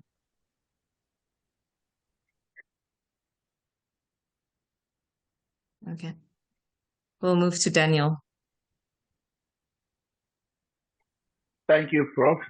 I've been a follower of Chisquares for a long time now, and I really have been enjoying your lectures. You've been talking about rolling out the full package of this Chisquares. I don't know whether the paid version is available now, and at what cost. I don't know. Thank you. Okay, thanks. So this will be the full version of the platform, and we're releasing it again next week. It's going to be a premium plan, so it's for free users but also premium users. I believe the basic accounts is $25, I believe, per month. We'll have to check back on that, but I believe that's the amount, and that's for the basic account, and then of course the higher plans. We also have organizational plans apart from individual plans, which is for institutions, so that institutions can subscribe for all of their members, students and faculty members in that. But all of those details will be available once the platform is released next week. Thank you. You're welcome.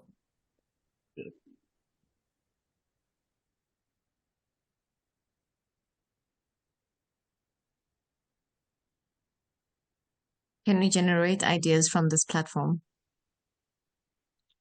Yeah, you can. You can on the analysis, you can, let's go back to our data set. So if you have a data set and you're wondering, geez, what do I do with the data set? What can I analyze with this data set? You can come to the analysis wizard and come to the research idea suggester.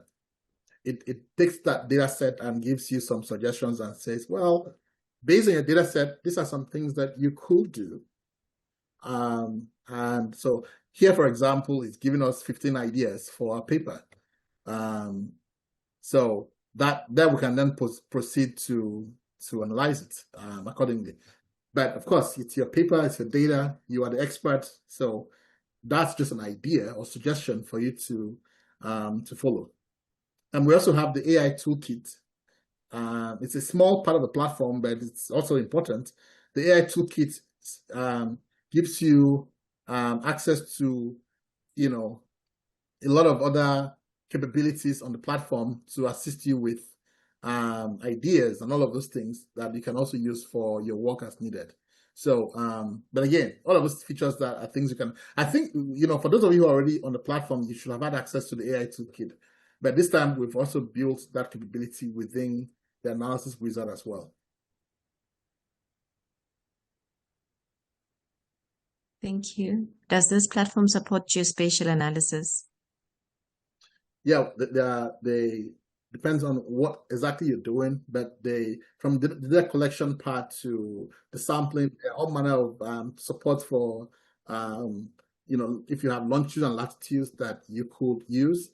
One of the things that we're also going to build more is more vast support for analysis that includes, for example, indicators of density or proximity that will allow you to, for example, estimate distances of a specified, point, right? So those are some of the things that we'll be adding incrementally over time. Yeah, but for now, there's some support, especially in the data collection part for geospatial endpoints. In the version 2 of the platform, one of the things we've added is an address question. What the address question does is that for every if you add a question like that in your survey, it not only captures the physical location, but it also captures the longitudes and latitudes for that location, so that way it allows for a more comprehensive geospatial analysis of that data once you are ready for the analysis. I've seen Prof work on systematic reviews using the platform. However, I don't know if the platform has been fully worked on for systematic review, besides just the review, more like the report. So the platform allows to collect data for systematic review, but for now we do not have the analysis of meta-analysis, for example, in the platform. You can obviously do descriptive analysis with the data you collect. But yeah, it's one of our to-do lists to add full support for meta-analysis. In terms of just descriptive analysis for systematic reviews, you can create forest plots on the platform, as it is now, and many other things. But systematic analysis is a special area we want to address in, future. Thank you. Does the platform, can the platform customize the manuscript to fit the journal of interest? You are the one doing that. It's your manuscript. You can do whatever you want to with it. So that's why even in the, if you go back to Collaborate, you can add sections. You can add custom sections to it. You can choose to, for example, create a custom section. Let me move this out of the way. You can choose to create custom sections for your manuscript and say, okay, this is a section that I want. So you can add custom sections. So you can customize the manuscript to whatever you want. It's your manuscript. This just gives you the tools to do whatever you need to do. Thank you. If you posted a question earlier and I haven't read it, please post it again. I might have missed some questions, and apologies for that. Okay, there's one question. Yeah. My question is, there are some models that do not accept missing data for its analysis. If we have such, how can we correct it before analysis? There's no golden answer to correcting issues of missing data. How you handle missing data is a function of the underlying assumptions behind why it's missing. So we can't just say, here's how to handle missing data. It's a question of why are they missing in the first place? So we need to know why they're missing or how they're missing before we fix it. So it's deeply context specific. Can this platform help analyze articles to get key points that you would like to use in your study? Well, you can read the key points. Again, the platform is not yet to, yeah, I'm sure there are people who have solved that problem. We're not here to replicate. We deeply believe in the research process, in the things which and ought to be done by the researcher, right? Versus things that are processes that could be automated. Not everything that can be automated should be automated. And that's a principle we hold on to dearly. So there are lots of things that we can automate. In fact, we can automate every single thing, but we carefully choose which of those things should be done by researchers, right? So for example, you will not see a feature here that says, oh, summarize all this paper and write for me in one line. Well, that's the job for the researcher. We believe in, quality research. So can we automate that thing? No, easily. We can do that overnight. In fact, tomorrow you come and see the feature. Are we going to do that? No, we don't. We're not, because we believe that that's something that is inherently a human task that should be done by a human. So we're very deliberate and very intentional in the things that we automate versus the things that we do not. Okay, general question. In report writing, what is the difference between aims and objectives? Can we have more than one aim? The rule of thumb is that there's no rule of thumb. So it doesn't really matter. You can call it anything, I'm not a huge fan of semantics. And so yeah, it doesn't really matter what you call it. As far as you communicate clearly, we are all fine. I asked about spatial analysis, right? If we have zip codes or latitudes and longitudes, okay. Can we perform descriptive analysis with this platform? Yes, that's what we just demonstrated. Okay. In the meantime, Olawale, I'm looking for the questions. Olawale. Okay, yeah, thank you so much for the deliberation so far. Part of the concerns was just answered now, wherein you talk about the automation. So, because I was going to ask about, would this process not lead to academic fraudulence in the sense that people can mishandle the data? It's one thing for you to know how to handle this data, and then it's one thing to send out the wrong information after you've prepared a manuscript, especially the aspect of preprint. Yeah, so I think I'm okay with the response you have given over that. So the other aspect is, I believe from the demonstration that the platform uses AI. Okay, and then these days some journals usually ask to declare you have used AI in your manuscript, if at all you've done that. So what would be your advice for anybody using this platform concerning declaration on the use of AI? Thanks. All right. So when you are developing a manuscript, so like I said earlier, the platform does not use any AI in any part of analysis.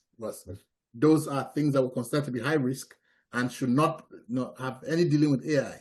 Now, the platform automatically tracks whether you've used the AI. So there are AI features here, right? For example, and our philosophy in terms of AI use is that it has to be human first. So for example, what does that mean? It means if you want to use, for example, the AI to generate your introduction, the platform asks for your input first, right? It's easier for people the whole premise here is that it's easier for people to fill a form than to just write something from blank.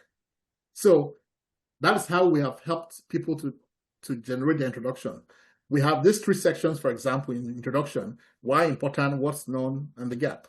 So essentially, you say, this here says, select 1 to 5 bullets and answer them. So you select the bullets and type there, you select the next one and enter. The platform uses all of that information and then generates the introduction for you. So it's like it's paraphrasing your thoughts. That's what we mean by human first approach. Human first because you, the human, you provide your input first, and then the platform uses that to generate that. Now, when you use AI, the platform automatically tracks. We believe it's ridiculous for anyone to be hiding AI use. So we don't hide AI use. In fact, we show AI use very clearly. You can look at across all of the document, all of the manuscript, the places where you have used AI, and the platform automatically suggests a statement for you to use as far as your statement of AI use or non. So that's the way we have addressed that, so that you can use that language accordingly. And also you can choose to under AI controls, you can choose to hide AI. You can choose to say, oh, you know what, from a manuscript, switch all AI off. Nobody's forcing you to use AI. You can absolutely come and switch off all AI on the platform, and there will be no AI usage, and that's completely up to you. So the tools are in your hand to use as you want. Whether you use AI usage is a deeply personal issue. I don't believe that anyone should be telling somebody else don't use AI. It's like it's a personal matter. But we have provided a mechanism for you to say, all right, I don't want to use any AI. So you can come and switch it off centrally, and there'll be no AI usage whatsoever. But none of the processes on the AI on the Chisquares platform is AI dependent. So with or without AI, you can still write your manuscripts on the platform because the processes are not AI driven. AI is just there to help you in areas where possible.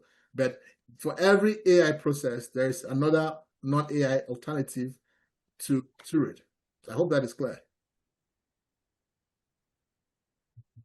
Yeah, thanks. You're welcome. Can the platform be used for thesis work right from start to finish? Sorry, can the platform be used for what? Thesis work. Thesis. The platform can be used for anything. We can, thesis, whatever project that involves data collection analysis. Yes, we can't start listing every single task that can be used for. But if it falls under that large umbrella of data collection analysis reporting, yes, it can be used. Will there be a user guide on how to navigate the platform? Yes, for every task, for most tasks you'll be doing, you will see so let's go back to the analysis, for example. You would, for every task you're doing, you would likely see, let's say we're doing a recode, for example. You would probably see a help, learn more. If you click on that learn more, it takes you to the documentation for the platform. So you can just take some time and go through the documentation and tells you every single thing that you need.